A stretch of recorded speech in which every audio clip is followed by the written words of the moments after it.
வணக்கம் நண்பர்களே, இன்றைக்கி நாம் முருங்கைக்காய் வறுவல் எப்படி செய்கிறதுன்னு பார்க்க போகிறோம். முருங்கைக்காயில் வைட்டமின் சி அதிக அளவில் இருக்குங்க. உடலை வலுப்படுத்தும். இதை அடிக்கடி நம்ம சாப்பிட்டு வரதுனால ரத்தம் சுத்தமாகும். முதல்ல முருங்கைக்காய் வறுவல் செய்கிறதுக்கு தேவையான பொருட்கள் என்னென்னு பார்க்கலாம். முருங்கைக்காய் 4 கட் பண்ணிவிட்டு நடுவால் கொஞ்சம் கட் பண்ணால் நல்லா வெந்துரும் சீக்கிரம். தேங்காய் எண்ணெய்,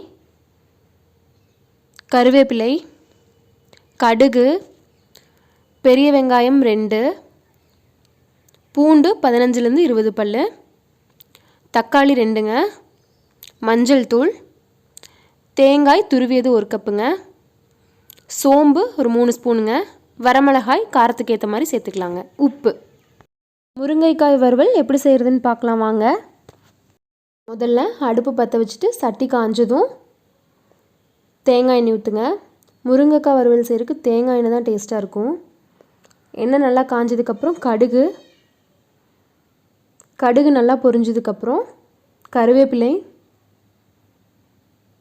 அடுத்தது ஒரு 15-20 பல் பூண்டு நல்லா வணங்கினதுக்கப்புறம் பெரிய வெங்காயம் 2 பெரிய வெங்காயத்தை சின்ன சின்னதாக கட் பண்ணி போட்டுக்கோங்க.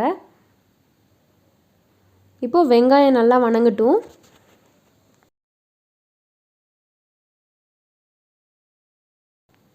வெங்காயம் நல்லா வணங்கிருச்சு. அடுத்தது தக்காளி 2, தக்காளி அடி பிடிக்காமல் நல்லா வணக்கிக்கோங்க. அடுத்தது கட் பண்ணி வச்சுருக்கிற முருங்கைக்காய் இதெல்லாம் போட்டு நல்லா கிளறிக்கோங்க.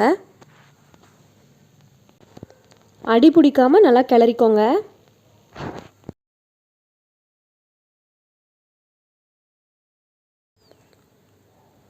அடுத்து மஞ்சள் தூள் 1 ஸ்பூன், உப்பு தேவையான அளவு, இதெல்லாம் போட்டுட்டு முருங்கைக்காய் வேகிற அளவுக்கு தண்ணி ஊற்றி கிளறிக்கோங்க.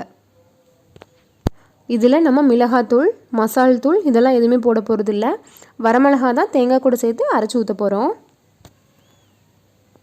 முருங்கைக்காய் வேகிறதுக்குள்ளே நம்மளுக்கு தேவையான மசாலா அரைச்சிடலாங்க. முருங்கைக்காயை மூடி வச்சிடலாம். மிக்ஸி ஜார் எடுத்துக்கோங்க. 1 கப் தேங்காய், ஒரு 2-3 ஸ்பூன் அளவு சோம்பு,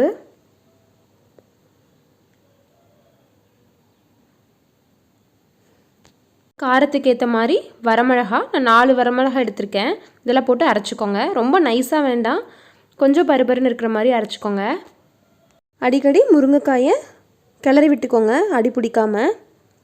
முருங்கைக்காய் ஒரு பாதி அளவு வெந்ததுக்கப்புறம் நம்ம அரைச்சி வச்சுருக்கிற விழுதை ஊற்றிடலாம். முருங்கைக்காய் ஓரளவுக்கு வெந்துருச்சு. இனி அந்த அரைச்சி வச்சுருக்க பேஸ்ட்டை போட்டுடலாம். போட்டு நல்லா கிளறிக்கோங்க.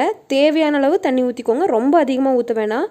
இப்போ வறுவல் மாதிரி இல்லாமல் குழம்பு மாதிரி ஆயிரும். அதனால் அளவாக தண்ணி ஊற்றிக்கோங்க. ஊற்றிட்டு மூடி வச்சுருங்க. வரமிளகாயோட காரம் எல்லாம் முருங்கைக்காயில் நல்லா இறங்கணும். அதனால் நல்லா வேகட்டும். அடிக்கடி கிளறி விட்டுக்கோங்க. தேங்காய் சேர்த்துருக்கனால அடி பிடிச்சிரும். அதனால் அடிக்கடி கிளறி விட்டுக்கோங்க. தண்ணி அதிகமாக இருந்துச்சுன்னா மூடி வைக்க வேணாம், ஓப்பன்லேயே விட்டுருங்க. தண்ணி சீக்கிரம் சுண்டிடும். முருங்கைக்காய் இப்போ நல்லா வெந்துருச்சு. தண்ணியும் நல்லா சுண்டிருச்சு. இதுக்கு மேலே விட்டோன்னா ரொம்ப ட்ரை ஆயிரும். சூடாக எடுத்து பரிமாறிக்கோங்க. சுவையான ஆரோக்கியமான முருங்கைக்காய் வறுவல் தயார்.